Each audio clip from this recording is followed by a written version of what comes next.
Programang ito ay rated SPG. Striktong patnubay at gabay ng magulang ang kailangan. Maaaring may masiselang tema, lengguwahe, karahasan, sexual, horror o droga na hindi angkop sa mga bata.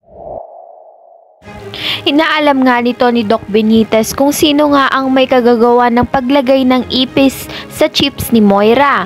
Ito nga sinabi nga ni Lynette na si Giselle nga raw ang may kagagawa nito.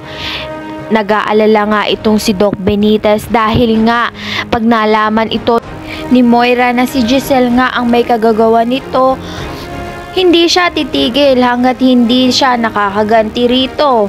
Napaisip nga itong si Lynette sa sinabi ni Doc Benitez, ngunit naig pa rin sa kanya na kailangan ipaglaban pa rin niya ang kanyang karapatan at gantihan pa rin nga itong si Moira sa kung ano man ang gagawin sa kanya.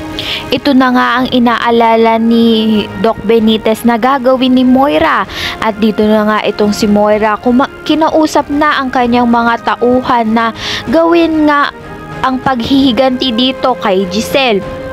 At ipinakita nga ang kotse nito ni Giselle at sinabi ng mga kanyang tauhan ay alam na nila ang gagawin nila dito. Ano kaya ang resulta ng paghihiganti nito ni Moira kay Giselle at ano kaya ang mangyayari dito kay Giselle? Kapag nga nangyari na ang aksidente dito kay Giselle, ay may tsansang malaman pa rin ito ni Doc Tanyag na si Moira ang lahat ng may kagagawa nito.